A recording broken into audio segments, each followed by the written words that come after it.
సమృద్ధిగా నీ సాక్షిగా ప్రేమించవా నన్ను ప్రాణంగా నీ కోసమే నన్ను బ్రతకమని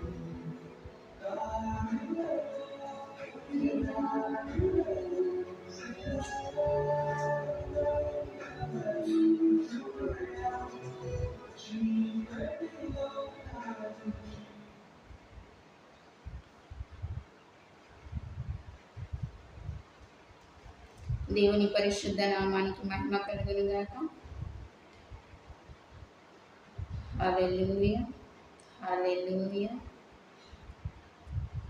మనకి కావలసినవి మనకి చాలా అవసరం, చాలా కావాలి. మనకి ఒక్కదాంతో ఏది కూడా మనకి సరిపోదు. మనకు కావలసినవి అనేకములైనవి ఉన్నాయి.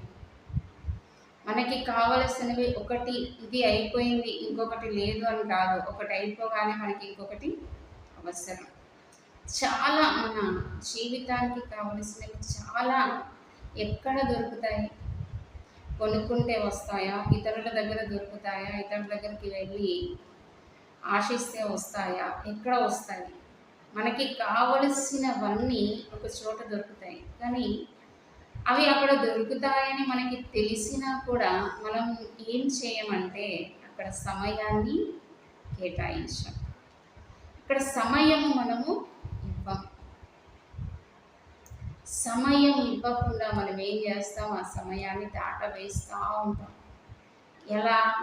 మనకి దొరికే దగ్గర మనము వెతకకుండా దొరకని దగ్గర వెతుకుతూ ఆలోచిస్తూ మనస్సుని ఏం చేసుకుంటామంటే గాయపరుచుకుంటాం. అనేకమైనటువంటివి దొరికేది ఒకటి ఉంది. అది ఎక్కడో తెలుసా అండి? ఇంకెక్కడ ఉంటుందండి? అనేకమైన వాటిలో ఒకటి చూద్దాం ఈరోజు. అది మనకి ఎలా దొరుకుతుంది? మరి అనేకమైనటువంటివి మనం పొందుకోవాలంటే ఎక్కడికి రావాలి? ఏమి వినాలి? ఏమి ఆలోచించాలి? మన ఆలోచనలో ఏమి ఉండాలి?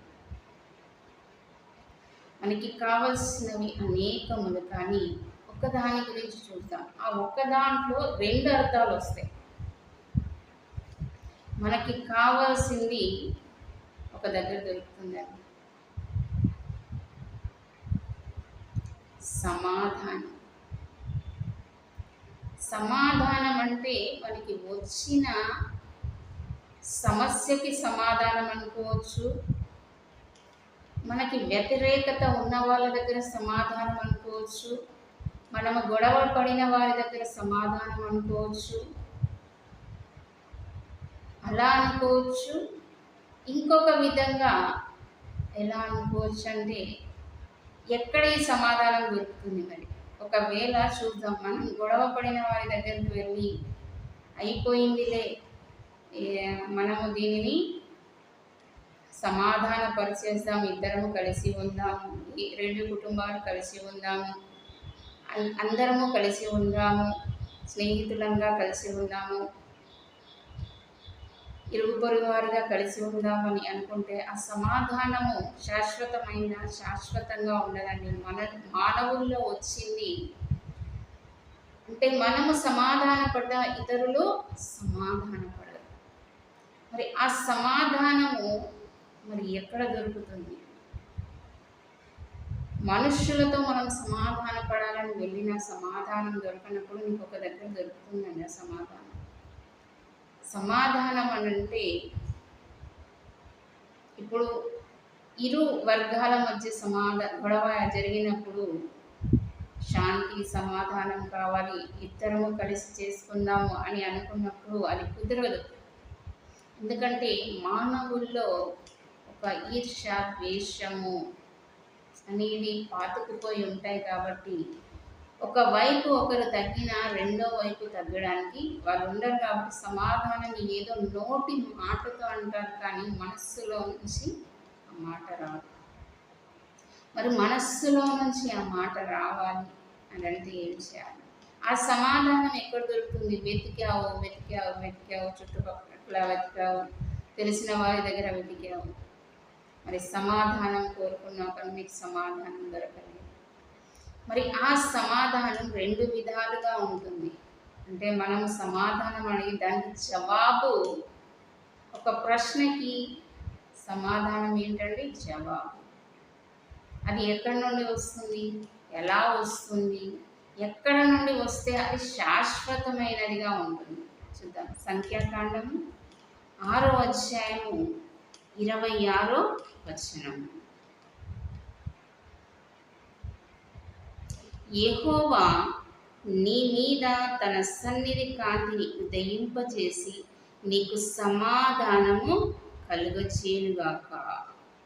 అట్లు వారు ఇశ్రాయేలుల మీద నా నామమును ఉచ్చరించుట వలన నేను వారిని ఆశీర్వదించెదను. హల్లెలూయా. ఎలా అని?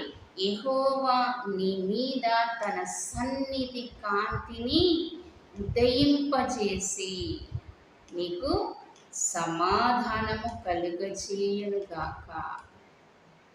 దేవుని యొక్క ప్రసన్నత, దేవుని యొక్క కృప, దేవుని యొక్క సమాధానము అంటే దేవుని దగ్గర నుండి మనకు వచ్చే జవాబు ఏంటంట? యెహోవా నీ మీద తన సన్నిధి కాంతిని ఉదయింపచేసి నీకు సమాధానము కలుగచేయునుగాక. ఎలా వస్తుంది మనకి సమాధానము? ఆయన యొక్క ప్రసన్నత, ఆయన యొక్క కాంతి మన మీద పడినప్పుడు. అంటే ఎలా పడుతుంది? ఎలా పడుతుంది? ఆయనతో సహవాసము చేసినప్పుడు, ఆయన వాక్యము మనం డైరెక్ట్గా వెళ్ళి అడిగాం, ఇదిగో అయిపోయిందేదో అయిపోయిందిలే మనం సమాధానంగా కలిసి ఉందాము అని. నో, మేము కలిసి ఉండము, ఇలాగే ఉంటాము. కానీ ఎక్కడికి వస్తే అని మాట్లాడటం వల్ల, వినుట వలన కూడా కాదు, దేవుని యొక్క వాక్యము చదవటం వలన ఏమొస్తుంది? ఇదిగో నీకు మనస్సుకి సమాధానం లేక గందరగోళ పరిస్థితిలోనూ ఉన్నావేమో, బాధాకరమైన పరిస్థితుల్లోనూ ఉన్నావేమో, ఎటు తోచని పరిస్థితుల్లోనూ ఉన్నావేమో, దిక్కు తోచని స్థితిలోనూ ఉన్నావేమో. మరి ఇలాంటి ప్రతి పరిస్థితిలో నీవు ఉన్నప్పుడు, అలాంటి ప్రతి పరిస్థితిలో దేవుడు ఏం చేస్తాడండి? తన సన్నిధి కాంతి నీ మీద ఉదయింపజేసి నీకు సమాధానం కలిగజేస్తాడు. మరి మనం అలజడితో, అసమాధానముతో ఉన్నప్పుడు, సమాధానము లేక ఉన్నప్పుడు, మన మనస్సు బాధకి గురి అయినప్పుడు, మరి ఈ వాక్యము చదివినప్పుడు మనకి ఎంత సంతోషం వస్తుంది, ఎంతగా ధైర్యం వస్తుంది, ఎంతగా మరి మనకి ఎలా అంటే తెలియదు. నిజంగా దేవుని యొక్క సన్నిధి కాంతి నా మీద ఉదయింపచేసి నేను ఏదైతే సమాధానం కోరుకుంటున్నానో ఆ సమాధానము మరి వచ్చేలా చేస్తుంది. మనము అడిగితే మరి ఆ సమాధానం వచ్చేలా చేస్తుంది. మనము అడగాలి అంటే మరి ఈ వాక్యము అరే దేవుడే తన సన్నిధి కాంతిని ఉదయింపచేసి మనకి సమాధానం కలిగజేస్తాం. ఇప్పుడు ఆ వాక్యము చదివినప్పుడు మన మనస్సు కుదుట పడుతుంది. అంటే మనం అనుకున్న దానికి, మన అలచడికి, మన కారణాలన్నిటికీ వాక్యములో నుండి మనకి సమాధానం వస్తుంది. మరి ఆ సమాధానము కలుగజేస్తాడు అని మనము చదివినప్పుడు నిజంగా మన మనస్సులో బాధ ఏమైపోతుందండి? కొట్టివేయబడుతుంది. మన మనస్సులోని వేదన కొట్టివేయబడుతుంది, బలహీనత కొట్టివేయబడుతుంది. మన మనస్సుకి సమాధానం వస్తుంది. ఎక్కడ నుండి వస్తుంది అని సమాధానం? మనుషుల దగ్గరికి వెళ్తే వస్తుందా? మనుషులతో మాట్లాడితే వస్తుందా? మనుషులతో మాట్లాడి సమాధాన పడదాం అనడం వల్ల వస్తుందా? దేవుని యొక్క మాట చదవడము వలన సమాధానం వస్తుంది. మాట చదివితేనే సమాధానం వస్తుందా సిస్టర్? వస్తుంది. మాట వలన మనకేమొస్తుంది? సమాధానం వస్తుంది. దేవుని యొక్క మాట మనం చదువుతున్నప్పుడు మన హృదయములో ఉన్న అశాంతి, అసమాధానం అంతా కొట్టివేయబడుతుంది. మనం ఎక్కడికో వెళ్ళాల్సిన అవసరం లేదండి. మన సమస్యలకి పరిష్కారము మన దగ్గరే ఉంది. ఏంటి? దేవుని యొక్క వాక్యము. ఆయన వాక్యము వింటుంటే మనకి ఏమొస్తుందండి? సమాధానం వస్తుంది. అనేకమైనవి దొరుకుతాయి అన్నారు కదా, ఒక్కదాని గురించి ఈరోజు చెప్పుకుందాం, సమాధానం. అంటే మన హృదయంలో అనేకమైనటువంటి ప్రశ్నలు ఉంటాయి. ఆ ప్రశ్నలన్నిటికీ కూడా సమాధానం వస్తుంది, జవాబు వస్తుంది, సమాధానం పరుస్తుంది. అంటే అలజడికి గురి అయిన మనస్సును ఏం చేస్తుంది? సమాధాన పరుస్తుంది, నిలకడగా ఉండేటట్లు చేస్తుంది. కీర్తనల గ్రంథము 42వ కీర్తన 5వ వచనం. కీర్తనలు 42:5. 42వ కీర్తన 5వ వచనం.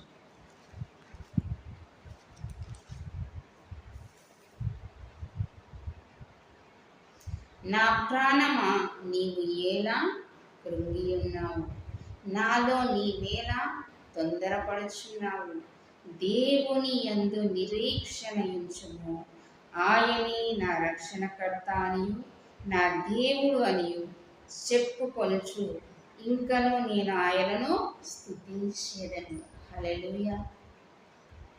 నా ప్రాణమా, నీవేలా కృంగి ఉన్నావు? మానసికంగా కృంగిపోయావు, మానసికంగా సమాధానము లేదు, మానసిక పరిస్థితి నిన్ను తలాకుతలకు చేస్తుంది. మరి ఏ మాట అండి మనల్ని బలపరుస్తుంది? నా ప్రాణమా, నీవు ఎలా కృంగిపోయి ఉన్నావు? నాలో నీవేళ తొందరపడుచున్నావు. మనకి తొందర ఎక్కువ అండి. మన హృదయంలో ఏదన్నా ఆలోచన వచ్చింది అంటే, భయం వచ్చిందంటే, అనేకమైన ఆలోచనతో మన మైండ్ తిరుగుతూ ఉంటుంది. ఇది వచ్చిన ఆలోచన ఒక ఎత్తు అయితే, మన ఆలోచనలతో మనం వాటిని అనేక విధాలుగా దానిని మలిచి మన బలహీనతలకి కారణం చేసుకుంటాం. నాలో నీవేళ తొందరపడుచున్నావు? దేవుని యందు నిరీక్షణ ఉంచుము. హల్లెలూయా. దేవుని యందు నిరీక్షణ ఉంచుము. ఏం ఉంచాలండి? నిరీక్షించాలి, వేచి ఉండాలి, వేచి చూడాలి. దేవుని యందు నిరీక్షించుము. ఆయనే నా రక్షణ కర్త అనియు నా దేవుడు అనియు చెప్పుకొనుచు ఇంకనూ ఆయన స్తుతించాలి.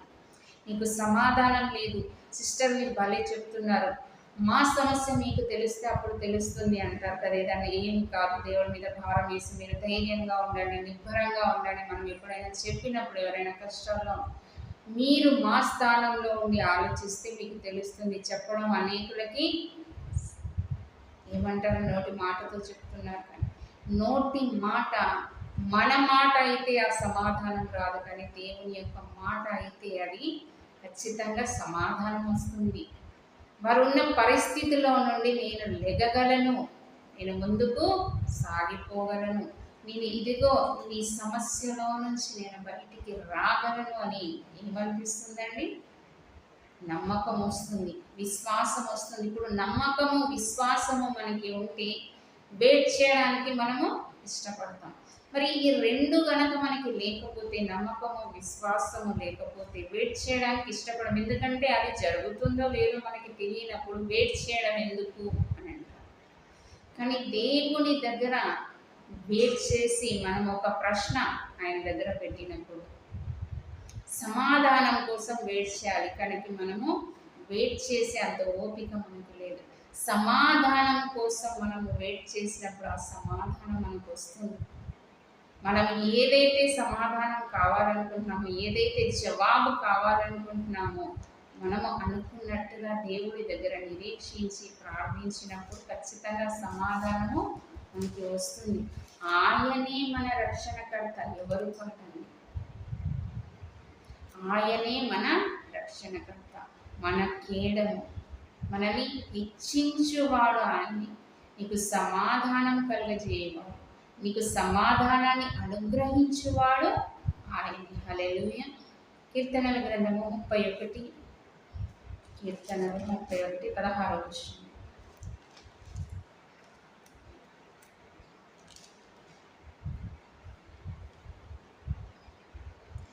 నీ సేవకుని మీద నీ ముఖకాంతిని ప్రకాశింపచేయము, నీ కృప చేత నన్ను రక్షించు.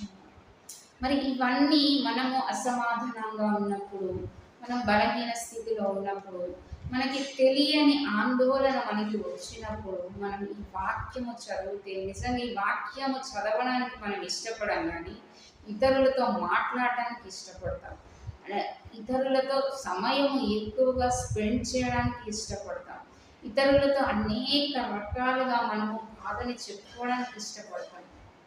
కానీ నీ సమస్య తీరేది, నీకు సమాధానం వచ్చేది, నీ బాధలో నుంచి బయటికి తీసుకువచ్చే మార్గము మన దగ్గర ఉన్నా కూడా మనము దానిని ఏంటి అంటే ఇతరులతో సంభాషిస్తాం. మనం ఏమనుకుంటాం, ఇతరులకు మన బాధ చెప్పినప్పుడు వారు వింటారు, మనకి పరిష్కారం దొరుకుతుందా అంటే మన మనస్సులోని బాధను చెప్పాము, మన మనస్సులో బాధ తేలికైపోతుంది, మనకి సమాధానం వచ్చింది అనుకుంటాం. కానీ మన సమస్యకి పరిష్కారం రాదు, జవాబు రాదు. మన మనస్సు అశాంతిగానే మిగిలిపోతుంది, కానీ సమాధానం రాదు, అసమాధానంగానే ఉంటుంది. మరి ఎప్పుడు మనము సమయము దేవుని యొక్క వాక్యానికి కేటాయించినప్పుడు, ఆయన వాక్యము మనం ఏం చేయాలి, చదువుతూ ఉన్నప్పుడు ఏమొస్తుందంట, మీకు సమాధానం వస్తుంది. వినా మాటలు కాదండి, దేవుని యొక్క మాటలు. నీ సేవకుని మీద నీ ముఖ కాంతిని ప్రకాశింపజేయము, నీ కృప చేత నన్ను రక్షించు. మరి ఇలా చదువుతున్నప్పుడు మనకి ఏమనిపిస్తుంది, నిజంగా ప్రభా ఇదిగో నీ ముఖ కాంతిని నా మీద ప్రకాశింపజేసి నీ కృప చేత నన్ను రక్షించు అని మనకు మనమే చదువుతుండగానే మనము ఏం చేస్తాము, ప్రార్థన చేసేస్తాము. అంటే మన సమస్యని ఒక మాటతో అక్కడ చెప్పేస్తూ ఉంటాం. మరి ప్రతి ఒక్క సమస్యకి పరిష్కారం ఉందండి, సమాధానమే కావాలా? సమాధానం 2 రకాలు ఉంది. సమాధానం అంటే జవాబు, ఇంకొకటి ఇద్దరు వ్యక్తుల మధ్యన వ్యతిరేకత ఉన్నప్పుడు సమాధానపరచబడి ఇద్దరు కలిసి ఉండడం, ఐక్యంగా ఉండడం ఒకటి. మరి మనకి జవాబుని కూడా సమాధానం, ఒక ప్రశ్నకి సమాధానం అంటే ఒక ప్రశ్నగా మిగిలిపోయింది, మనం ఎలా ఉంటాము, ఆ ప్రశ్నకి కూడా మనకి సమాధానము. కీర్తనల గ్రంథము 60వ కీర్తన 7వ వచనం. కీర్తనల గ్రంథము 60వ కీర్తన 7వ వచనం.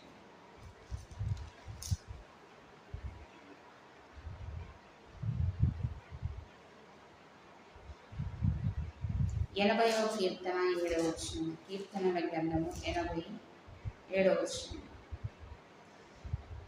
సైన్యములకు అధిపతియగు దేవా, చెరలో నుండి మమ్మను రప్పింపుము, మేము రక్షణ నందునట్లు నీ ముఖ కాంతిని ప్రకాశింపచేయు. హల్లెలూయా.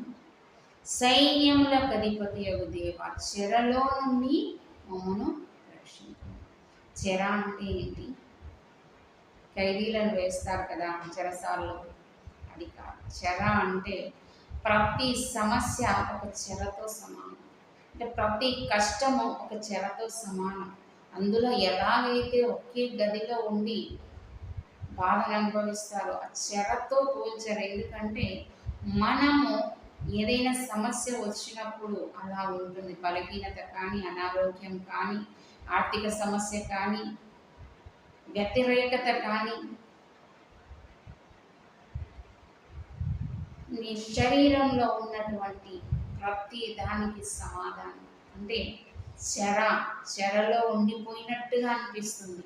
నీ బలహీనత ఒక చెర, నీ అప్పు ఒక చెర, నీ బాధ ఒక చెర, నీ వ్యతిరేకత ఒక చెర, నీ నింద ఒక చెర, నీ ఒంటరితనము ఒక చెర. వీటన్నిటిలో నుండి వచ్చినట్టుగా ఉంటుంది. వీటన్నిటిలో నుండి మరి ఎవరు తీసుకొస్తాడంట? సైన్యములకు అధిపతి యెహోవా చెరలో నుండి మమ్మను రప్పింపుము. ఈ చెరలన్నిటిలో నుండి, బలహీనత అనే చెరలో నుండి యెషయా నన్ను బయటికి తీసుకురా. బాధ అనే చెరలో నుండి యెషయా నన్ను బయటికి తీసుకురా. బంధకాలు అనే చెరలో నుండి యెషయా నన్ను బయటికి తీసుకురా. అనారోగ్యం అనే చెరలో నుండి యెషయా నన్ను బయటికి తీసుకురా. నిందలు అనే చెరలో నుండి యెషయా నన్ను బయటికి తీసుకురా. అప్పులు అనే చెరలో నుండి యెషయా నన్ను బయటికి తీసుకురా. అవమానం అనే చెరలో నుండి యెషయా నన్ను బయటికి తీసుకురా. ఒంటరితనం అనే చెరలో నుండి యెషయా నన్ను బయటికి తీసుకురా. మరి మనం అలా ప్రార్థించినప్పుడు ఆ చెరలన్నీ ఏమైతాయండి? పటాపంచలైపోతాయి. ఆ చెరలన్నీ తెగిపోతాయి. ఒక్కొక్కటిగా తెగక చేసిన ప్రతి ప్రార్థన ఒక్కొక్క చెరని కొట్టివేస్తుంది. ఆయన యొక్క కృప ఉండబట్టే మనం ఇలా ఉన్నాం. ఆయన కృప ద్వారే మనము రక్షింపబడ్డాం. ఆయన కృప చేతనే మనము జీవిస్తున్నాం. ఆయన కృపతోటే మనము ఇలా ఉన్నాం. ఆయన కృప లేకపోతే, ఆయన సమాధానము మనకి రాకపోతే, మనం అడిగినన్నిటి వాటికంటే మరి ఎక్కువగా ఇస్తాడు. మనం అడిగాము ఒక సమస్యకి సమాధానం, అనేక సమస్యలకి ఆయన సమాధానం చెప్పాడు. చెరలో నుండి ఎన్ని సమస్యల్లో నుండి బయటికి తీసుకొని ఇంకా చాలా సమస్యల్లో నుండి ఆయన బయటికి తీసుకొస్తాడు. మనం ప్రార్థించాలి. ఆయన యొక్క వాక్యాన్ని ఎక్కువగా చదవాలి. కానీ వాక్యము చదివేటప్పుడు మనకి ఏంటంటే చదవడానికి ఇంట్రెస్ట్ ఉండదు. చదవడం కదా, ఒక స్టోరీ చదువుతా ఉంటే ఆ స్టోరీ ఇంకా నెక్స్ట్ ఏమవుతుందో అని ఇంట్రెస్ట్గా చదువుతాం. కానీ దేవుని యొక్క వాక్యం ప్రతి సమస్యకి పరిష్కారాన్ని ఇచ్చే ఈ గ్రంథాన్ని మాత్రం ముట్టడానికి చాలా బద్దకిస్తుంది. ఆ బద్ధకాన్ని అంతటిని తీసివేసి దేవుడు ప్రతి ఒక్కరికి సమాధానం అనుగ్రహించి ప్రతి ఒక్కరికి ఆయన కృపను మెండుగా అనుగ్రహించిందాక. దేవుడి వాక్యాన్ని దీవించి ఆశీర్వదించి ప్రార్థించు. మహాపరిశుద్ధుడైన మా ప్రియ పరలోకపు తండ్రి, నీ అతి శ్రేష్టమైన ఉన్నతమైన ఘనమైన నామానికి వందనాలు, స్తుతులు, స్తోత్రాలు చెల్లిస్తున్నా. గొప్ప దేవుడు ప్రభా, ఎక్కడ సమాధానం దొరకదు, ఎక్కడ ప్రశ్నకి ప్రభా జవాబు దొరకదు. కానీ నా తండ్రి సమస్తము ప్రభా మీ దగ్గర ఉన్నాయి నా తండ్రి. మరి సమాధానాన్ని అనుగ్రహించి ప్రతి ఒక్కరి మనస్సులో ఉన్న అలజడిని తీసివేసి ప్రభా మరి ఆ ప్రశ్నలన్నిటికీ సమాధానాన్ని అనుగ్రహించి చెరలో నుండి విడిపించినట్టు ప్రభా ప్రతి ఒక్కరి సమస్యలో నుండి విడిపించి మీ యొక్క కృపను వారికి అనుగ్రహించి ప్రభా మహిమ పొందమని నజరేయుడైన సర్వశక్తి గల యేసుక్రీస్తు నామమున ప్రార్థిస్తున్నాను తండ్రి. ఆమేన్. God bless you. దేవుడు మిమ్మల్ని అందరినీ దీవించి ఆశీర్వదించుగాక. ఆమేన్.